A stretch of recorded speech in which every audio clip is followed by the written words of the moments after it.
Hi all, I'm Shravani. నేను ఈరోజు exercise 3.2లో ఫస్ట్ బిట్లో సిక్స్త్ సమ్ని ఎక్స్ప్లెయిన్ చేస్తున్నాను. సో ఫస్ట్ ఇచ్చిన డేటాని యాజ్ యూజువల్గా రాసేద్దాం. Given that 3x/2 minus 5y/3 equal to -2.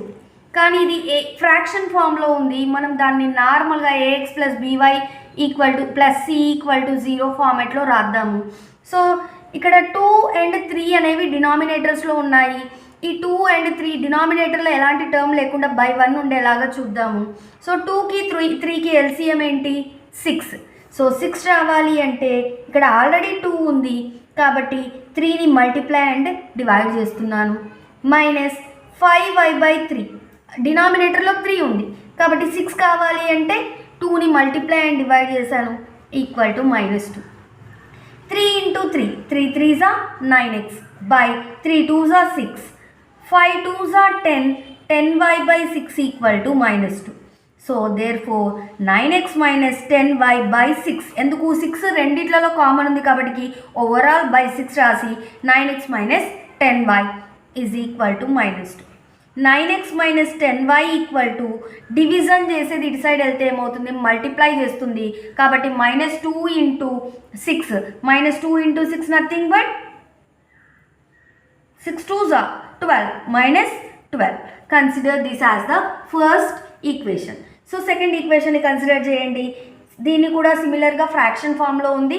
నార్మల్గా ఇలా expression ax + by equal to c ఫార్మాట్లో రాద్దాం. x/3 + y/2 equal to 13/6. Okay, so మీరు అబ్జర్వ్ చేస్తే ఇక్కడ కూడా 2 and 3 ఉంది. 2 and 3కి ఎల్సిఎం ఏమవుతుంది? 6.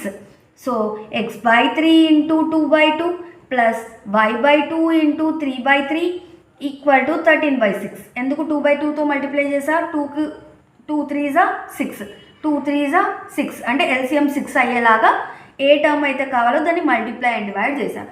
సో ఎందుకు అంటే 2కు 2 క్యాన్సిల్ అయిపోతే ఒరిజినల్ టర్మ్ ఏది ఉందో అలానే వస్తుంది.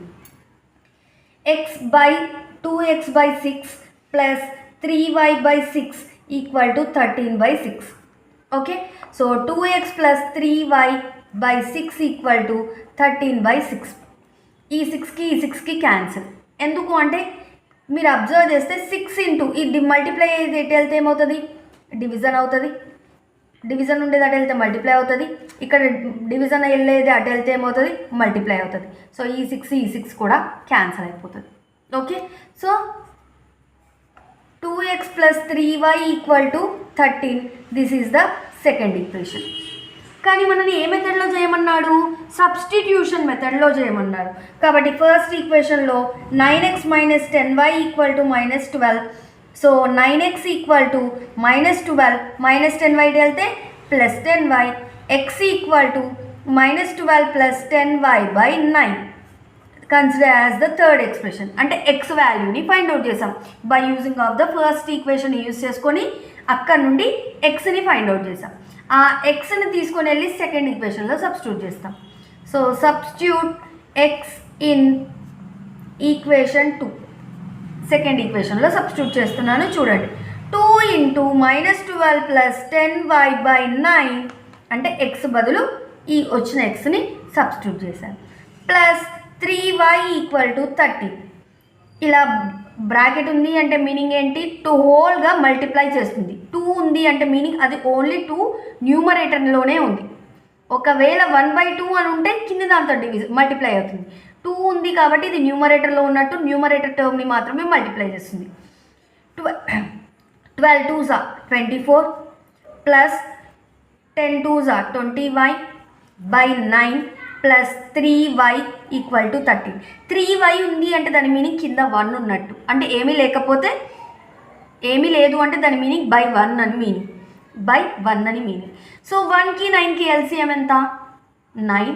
సో 9 కాబట్టి ఇక్కడ మల్టిప్లై అండ్ డివైడ్ విత్ 9. 9ని మల్టిప్లై డివైడ్ చేస్తున్నాం.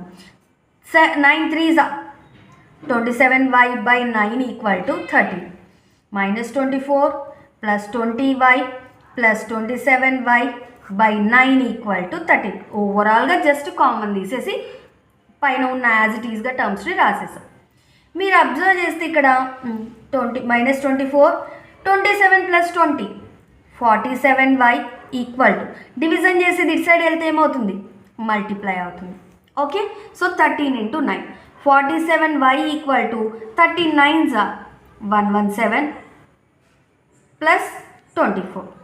So 47y equal to 117 plus 24 141. So y equal to 141/47. y equal to మీరు డివిజన్ చేసేటప్పుడు ప్రతి టైం వెరిఫై చేసుకునే అవసరం లేదు.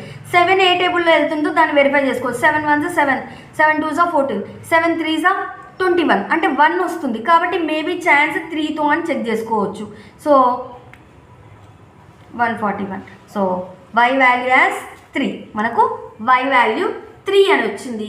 ఇప్పుడు x కావాలి కాబట్టి yని ఏ ఎక్స్ప్రెషన్లో అయినా సబ్స్టిట్యూట్ చేయొచ్చు. నేను 1లో సబ్స్టిట్యూట్ చేస్తున్నాను. 1 ఏంటి 9x minus 10y equal to minus 12. y ఎంత వచ్చింది already 3. So 9x minus 10 into 3 equal to minus 12. 9x minus 30 equal to minus 12. 10 3 30. 9x equal to minus 12 plus 30. 9x equal to అంటే మైనస్ 30ని ఇటు side send చేస్తే plus 30 అవుతుంది. 30లో నుండి 12 పోతే ఎంత 8 18. So 18 x equal to 18 multiply చేస్తుంది x 9ని. So అటు సైడ్ వెళ్తే ఏమవుతుంది డివిజన్ అవుతుంది. Therefore x 9 1 9 2. So x equal to 2. మనకి ఎగ్జామ్లో ఆన్సర్ వస్తుంది కానీ మనం చేసిన ఎగ్జామ్లో క్వశ్చన్ రైటా తప్ప అని మనకు డౌట్ వస్తుంది. అలాంటప్పుడు మనం వెరిఫికేషన్ ఎలా చేసుకోవాలో చెప్తాను. ఏదో ఒక ఎక్స్ప్రెషన్ కన్సిడర్ చేయండి. 9x minus 10y equal to minus 12 ఉంది. సో x ఆల్రెడీ మనకి ఎంత వచ్చింది 2, y ఎలాగో ఆల్రెడీ ఎంత వచ్చింది 3. So equal to minus 12. 9 2 18 minus 30 equal to minus 12. 30లో నుండి 18 పోతే minus 12 equal to minus 12. Therefore LHS equal to RHS అంటే మనం సాల్వ్ చేసిన y 3 x 2 కరెక్ట్ అని meaning. If you like the video, please subscribe my channel.